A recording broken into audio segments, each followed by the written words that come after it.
Hello and welcome back to Mobility Matters. I'm your host, Javier Betancourt, Executive Director of the Citizens Independent Transportation Trust, or CITT. We're the quasi-independent agency of Miami-Dade County charged with overseeing your half-penny sales tax for transportation. So we work with a lot of partners in the public sector, in the private sector, but also in the nonprofit sector. And there is probably no nonprofit organization that is closer to the work that we try to advance in moving people than Transit Alliance Miami. And so I'm very happy to have back on the program, she's been on once before, Cathy Dos Santos, Executive Director of Transit Alliance Miami. Cathy, welcome. Thank you, Javier. Pleasure to be here. Thank you. And here, by the way, we're here at the TPO's Transportation Industry Forum here at the downtown Hilton in this lovely studio they set up for us. So tell me about why are you here at the conference? What are you looking to learn, or who are you looking to potentially speak to and advocate for? Great question. I mean, at Transit Alliance Miami, we're always looking to make new connections. So obviously, our goal as an organization is to advocate, to represent the voice of not only today's transit riders, but the transit riders of Miami's future, which we need to grow in order to really address not only our traffic and congestion issues, but honestly, the quality of life and livability in Miami. So beyond that, beyond our very important ties to community, we're always looking to connect with the business sector and the public sector, because ultimately, the business sector represents a lot of the large employers that are moving people. There's also a huge industry of the planning and consulting that gets us to the public transit that we envision. And then there's the public sector who are are the epitome of the decision making for public transit, for walkability, for bikeability, but also the management and the oversight and the daily operations of our transit system. So I'm looking to run into some folks that we already know, but I think most importantly to make new connections and sort of share with folks the importance of having the community voice in these spaces, because it's not something that's commonly seen. Mm-hmm. The privilege that I have in representing a nonprofit, that we actually have the dedicated funding and staff to have this be part of my job as opposed to being fully volunteer run. And if I had another job and then did this advocacy on the side, I would have to take a day off. And I think to us, this also in a sense represents the growth that we have done as an organization, that we can get to the point where we can buy our tickets like anybody else and seek to represent community. That being said, I think it also speaks to the fact that maybe we need to take some of the information happening here and the connections happening here and take them outside to community, because everybody's commute is very personal. Mm-hmm. And ultimately, there's a lot of amazing conversations happening here today, a lot of celebrations around the South Day Transitway, Metro Express launching, around the future of the Northeast Corridor, of all the wonderful different services that Miami-Dade provides in terms of transportation and the growth we need to achieve and the investment that we need to make. But we also are talking about people's lives and creating a world where they can actually make the choice to leave their cars behind for 1, 2, or all of their trips. And that's not something that is easy. And that is something that takes community involvement and knowing where people are at, quite literally for their commute, but also in terms of how ready are they to embrace going car-free or even just doing some commuting via transit or by walking or biking. No, I really appreciate what you do and your organization. And the reason we do this podcast is really to share all the things that are happening with the larger public, because oftentimes this is a bit of an echo chamber, right? It's all of us talking to each other. Yep. And government, God bless us, we're not the best at communicating or engaging our own citizens with public notices and public meetings. The reality is you have to meet people where they are. Yep. And that's where you come in many ways, right? And so you are very good at meeting people where they are, literally. In fact, you do this crazy thing. I think you've done it now for several years. Tell us about this crazy adventure of yours that took place a few months ago. Yes. So we have been doing transit triathlons for a few years now. We have done them, sometimes calling them that, sometimes just we're visiting a place and by triathlon, I mean that we're either we're walking, usually also biking, and taking public transit. But what we did most recently is that we took our 2019 activation of the 24-hour bus marathon, and we turned it into a full triathlon. So I walked, I biked, and I rode public transit around Miami for 24 hours. And we did this most recently in August of this year. And we had a lot of guests join us. And first, it's just the putting out there that you're doing this thing, the 24-hour on transit. In this case, the triathlon. And people tell you you're crazy. It cannot be done. What are you going to be doing at 3 a.m? Well, that's the first reason why we do it, because we get to educate people that, hey, actually, we do have transit that runs 24 hours. That's much of what I was doing late into the night. I was hopping on buses. And, I have said this in the past. I am a bus girly. I am a bus lover. I am a transit advocate, but I specifically find myself defending strongly the bus system. Which is the workhorse of the system, right? Absolutely. By far the largest ridership of all the different systems. Tri-Rail, Metro Mover. Don't hold a candle to the bus network, right? In terms of ridership. It carries 7 out of 10 passengers, if my data is still up to date. And ultimately, it is also the most flexible. It is, if there's a breakdown, another bus can be sent. Is it always perfect? No. But it is actually what moves the most people in Miami-Dade, what reaches the most areas. And it's really what allows us to say that we have a working public transit system, because our rail is wonderful, but it's limited. Right. Our Metro Mover system, similarly, it's a great system, top of the line, best performing in terms of automated people movers in the country. But it only goes to 2 neighborhoods, kind of. So the bus is actually what carries most of our passengers overnight, and we are in an economy of tourism, a service economy, and shifts are not really 9 to 5.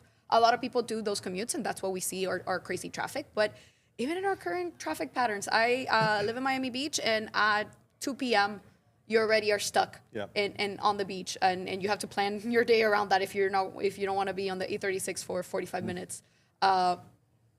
But we see that our commuting patterns don't necessarily fit the box of what people think that they do. And I think the 24-hour transit triathlon allows us to showcase some of that. So we tried as much as possible to replicate routes that actual Miamians take, not always during the times that make the most sense, because I do have to fill 24 hours. There's a little bit of a gimmick there, but it's also an introduction to so many people about our transit system. And what I thought was really important, and I would love to expand on and invite other folks to join us, is that we had people that work for DTPW, the Department of Transportation and Public Works, join us. We had folks from City of Hialeah. We had commissioners from the City of Miami and from the county join us. We had candidates to the Miami Beach races join us. That's great. And honestly, something that I necessarily planned for, but we encouraged it, we had average Miamians join us.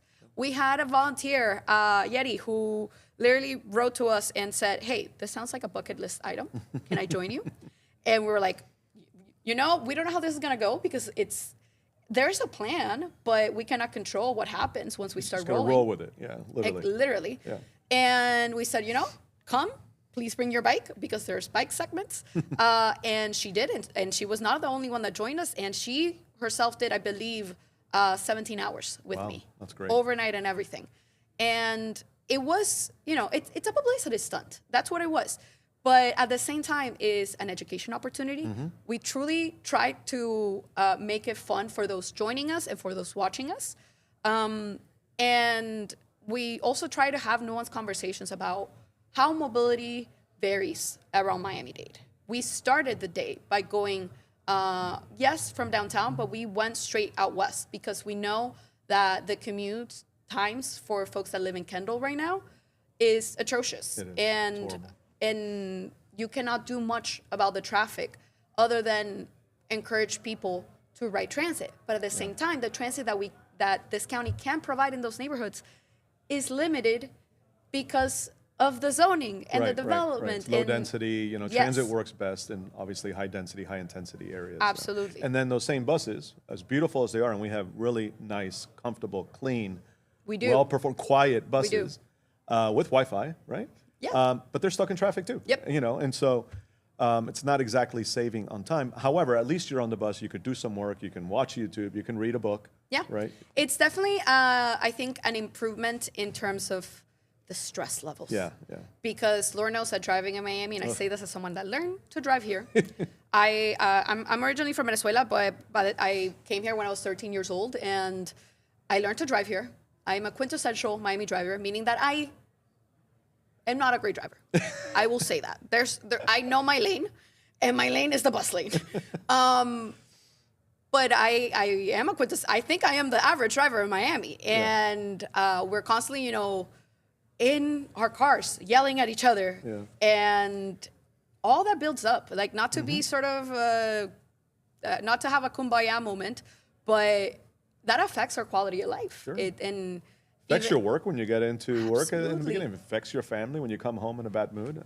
Absolutely. And it affects you and your health. and it's hours that we lose. And I want to be clear-eyed when we talk to folks when we're persuading them to take transit.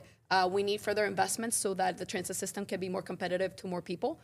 As I mentioned, I love the bus, but our buses need bus lanes to be more competitive. Sure. Because right now, on average, a Miamian that's taking transit as opposed to driving is going to plan for a commute that is twice as long as driving. And that obviously has its own cost. Time is a cost. There are the benefits of, reducing stress, being able to use your time on different things, having a much safer commute on average, well beyond average. I mean, driving in Miami is one of the most dangerous things that you can do, and so many people do it every day. Let me tell you, I started scuba diving, and a lot of people are concerned because they don't think it's safe. I'm like, it's a heck of a lot safer than driving on the Palmetto, okay? Yep. So, and yet we do that without thinking. 100%. Yeah. And, there's all sorts of, even people are say to me all the time when I choose to bike somewhere that they wouldn't expect somebody to be biking. Yeah.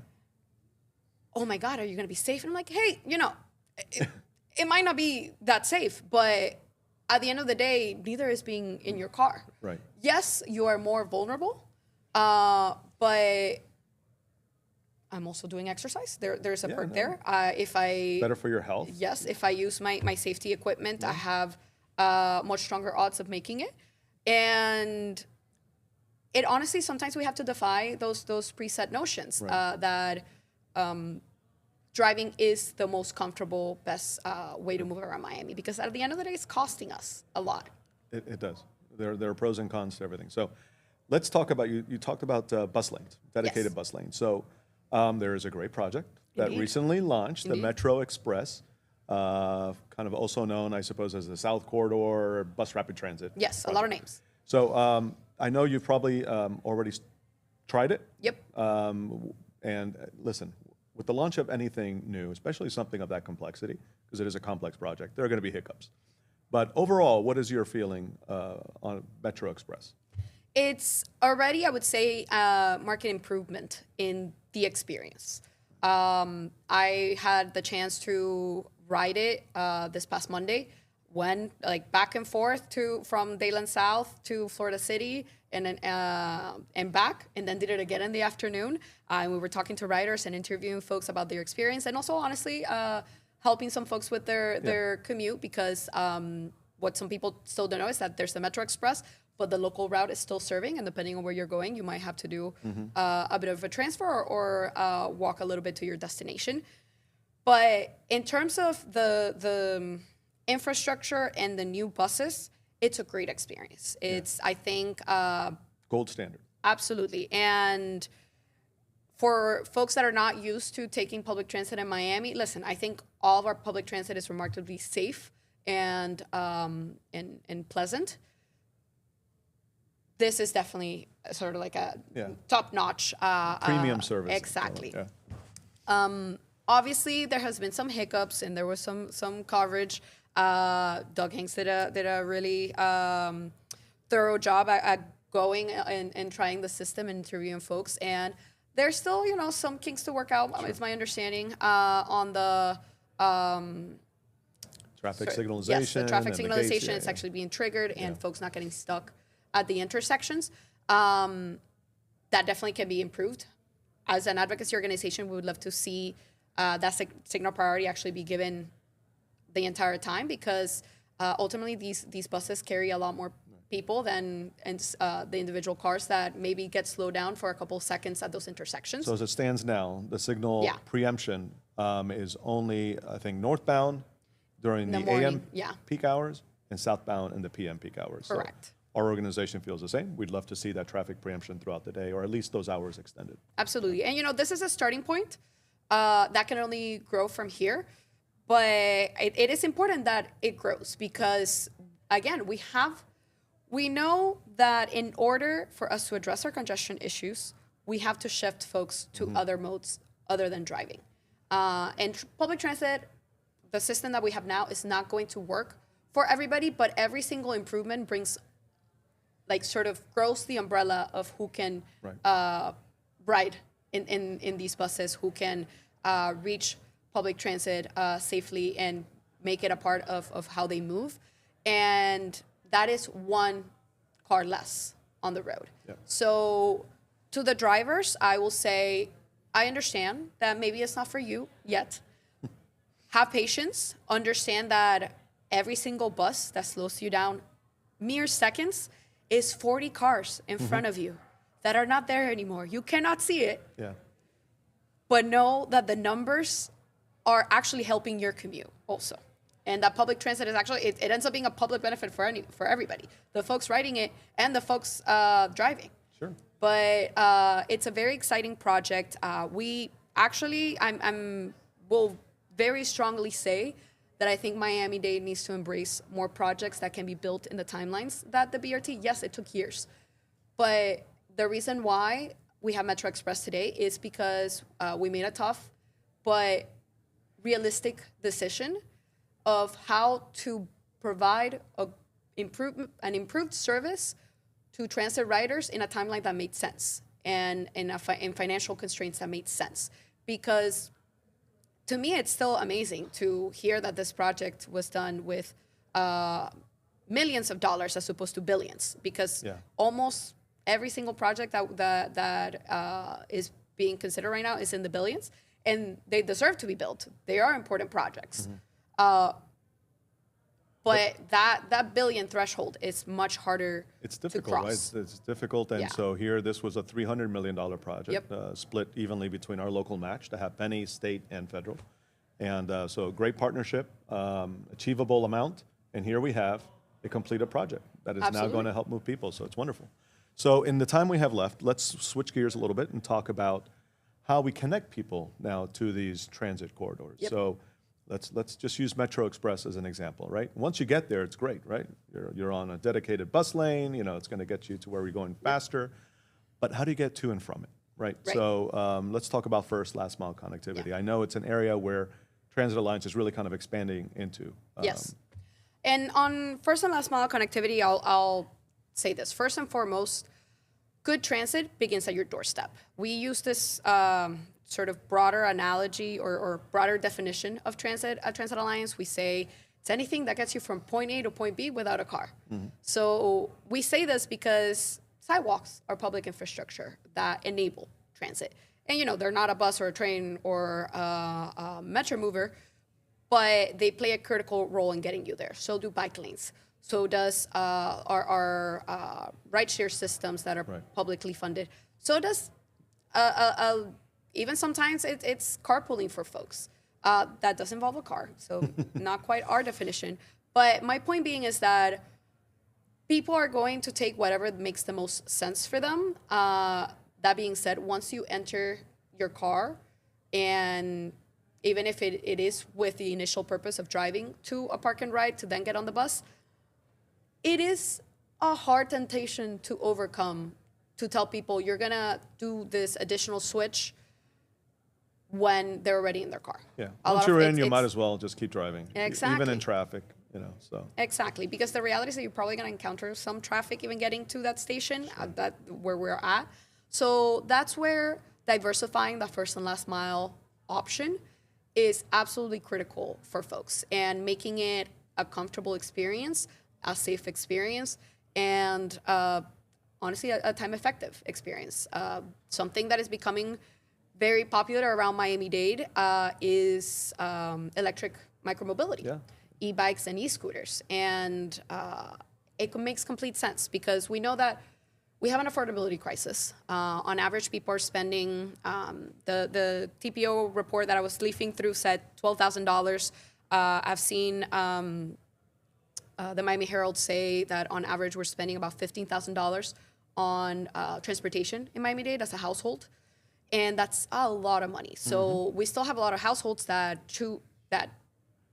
forego using a car and can sometimes struggle using transit to get from where they to where they need to go.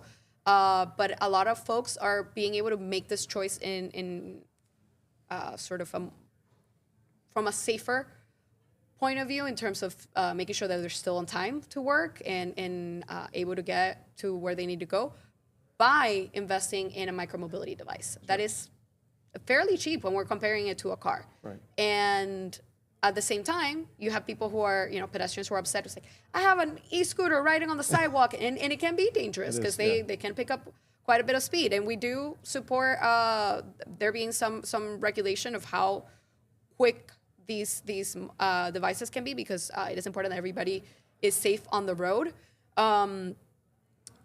But I also understand where folks are coming from, because they want to be safe, so they don't feel necessarily safe on the road. And that's where bike lanes and mobility lanes can be extremely needed and need to be invested on. And they also need something that is competitive or more competitive than walking all the way to the stop. Because if you look at the South Day Transitway, it is a great connection, but it's also abutting for most of it US 1, which is not, it's a notoriously hard road US to 1 and cross. surrounded by a lot of suburban neighborhoods, Exactly. right? Which aren't necessarily always conducive to walking. So yeah, absolutely, I agree with you. I think it's an important piece of that larger mobility puzzle that obviously intersects with economic development and affordability and all the other issues that are important. So listen, Cathy, we're out of time. Because I know we could probably speak for another hour on all these subjects. So we'll have to have you back on. Absolutely, I'm ready. Okay, excellent. So listen, thank you for being a guest on the program. Thank you for everything you and Transit Alliance do. It's a critical voice. We need in the public sector to hear from organizations such as yourself. And your organization does a great job of then, as you said earlier, communicating what we're doing to the public. So, I love working with you and look forward to continuing that partnership for many years. Likewise. Well, folks, that's all the time we have here on Mobility Matters. We invite you to learn more about our organization, the CITT, by visiting our website, miamidade.gov/CITT. You could even go back and look at all the previous podcasts that you may have missed. So until next time, folks, keep moving, Miami.